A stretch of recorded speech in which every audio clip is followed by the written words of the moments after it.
2026 தமிழ் சினிமாவின் ஒரு அத்தியாயம் முடிவுக்கு வரப்போகிறது என்று அனைவரும் நினைத்தார்கள். ஜனநாயகன் விஜயின் கடைசி திரைப்படம் என்று உலகமே நம்பியது. ஆனால் அந்த ஒரு முடிவு மாறியிருந்தால்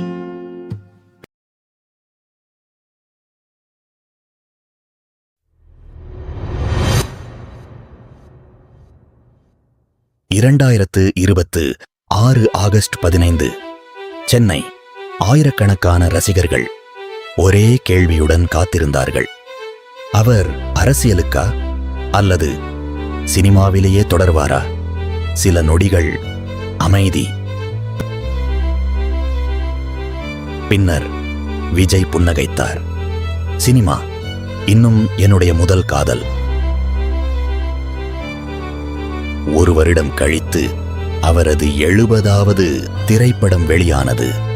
அது இன்னொரு வெற்றி திரைப்படம் அல்ல, அது ஒரு புதிய வரலாறு.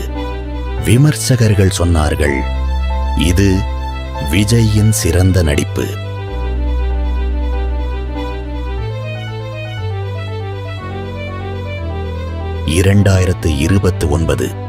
விஜய் ஒரு தமிழ் நடிகராக இல்லை, உலக சினிமாவின் முகமாக மாறியிருந்தார். டோக்கியோ, துபாய், லண்டன், நியூயார்க், எங்கு பார்த்தாலும் தமிழ் சினிமாவின் பெயர்.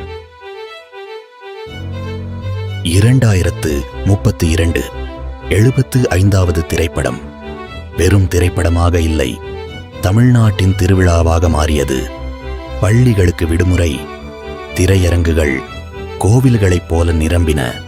ரசிகர்கள் திரைப்படத்தை கொண்டாடவில்லை, ஒரு காலத்தை கொண்டாடினார்கள்.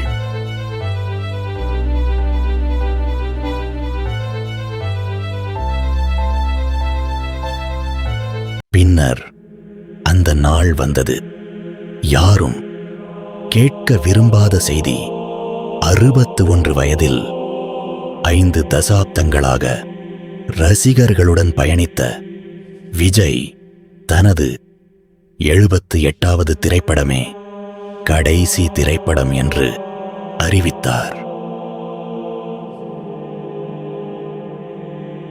அந்த நாள் திரையரங்குகள் சினிமா பார்க்க வந்த மக்களால் நிரம்பவில்லை. ஒரு குடும்ப உறுப்பினருக்கு விடை கொடுக்க வந்த மக்களால் நிரம்பியது. சிலர் கைத்தட்டினார்கள், பலர் கண்ணீர் வடித்தார்கள்.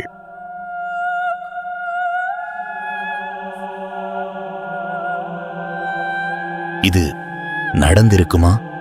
நமக்கு தெரியாது. ஆனால் சில மனிதர்கள் திரைப்படங்களில் மட்டுமே வாழ்வதில்லை, கோடிக்கணக்கான இதயங்களில் என்றும் வாழ்கிறார்கள். நீங்கள் என்ன நினைக்கிறீர்கள்? விஜய் 2035 வரை சினிமாவில் தொடர்ந்திருக்க வேண்டுமா?